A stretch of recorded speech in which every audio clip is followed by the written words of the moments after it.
Hi అండి. Welcome to KB art works. నేను మీ భారతిని.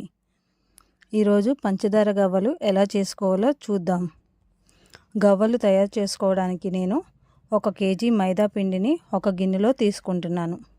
కేజీ పిండికి 1/2 కేజీ బొంబాయి రవ్వను తీసుకొని అందులో 1/2 టేబుల్ స్పూన్ వంట సోడా, 1 టేబుల్ స్పూన్ ఉప్పు వేసి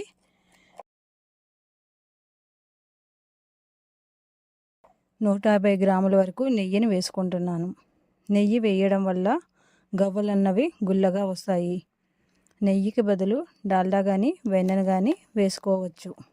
తర్వాత మొత్తం పిండి మిశ్రమంను ఈ విధంగా మొత్తం కలిసే విధంగా కలుపుకోవాలి. తర్వాత పిండి ఉండ చేస్తే ఇలా ఉండాలి. ఇలా కలుపుకోవడం వల్ల గవ్వలు గుల్లగా వస్తాయి. ఇప్పుడు కొంచెం కొంచెం నీళ్లు వేసుకొని పిండిని కలుపుకోవాలి. మీకు కానీ ఈ వీడియో నచ్చితే లైక్ అండ్ షేర్ చేసి మన ఛానల్ని సబ్స్క్రైబ్ చేసుకోండి. ముందు నేను చేసే వీడియోస్ నోటిఫికేషన్ మీరు ముందుగానే చూడవచ్చు. పిండి అనేది సాఫ్ట్గా అయ్యేలా ఈ విధంగా కలుపుకోవాలి. తర్వాత 10 నిమిషములు పక్కన పెట్టుకోవాలి. 10 నిమిషముల తర్వాత పిండిని చిన్న చిన్న ఉండలుగా చేసుకొని ఈ విధంగా మొత్తం పిండిని ఉండలుగా చేసుకొని పెట్టుకోవాలి. గవ్వల పీట తీసుకొని ఈ విధంగా పైనుంచి గట్టిగా ప్రెస్ చేస్తే గవ్వలు అనేవి సన్నంగా వస్తాయి. దానివల్ల గవ్వలు అనేవి గుల్లగా క్రిస్పీగా వస్తాయి. గవ్వల పీట లేకపోతే ఇలా స్ట్రైనర్ని యూజ్ చేసి కూడా ఈ విధంగా చేసుకోవచ్చును. అలాగే పిండి అంతటిని గవ్వల కింద చేసుకోండి. స్టవ్ మీద ప్యాన్ పెట్టి ఆయిల్ వేసి ఆయిల్ వేడైన తర్వాత ఈ విధంగా గవ్వలను కొంచెం కొంచెం వేసి వేయించుకోవాలి.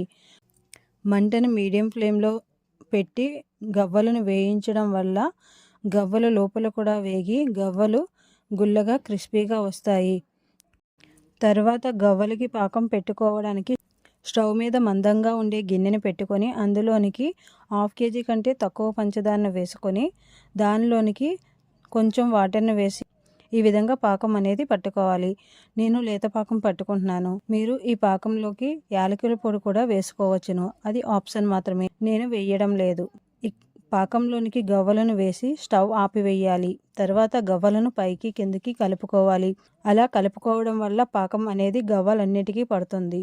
తర్వాత గవ్వలను విడివిడిగా ఒక గిన్నెలోనికి తీసుకోవాలి. అలా తీసుకోవడం వల్ల గవ్వలు ఒకదానికొకటి అంటుకోకుండా ఈ విధంగా వస్తాయి. ఈ విధంగా గవ్వలను తయారు చేసుకోవచ్చును.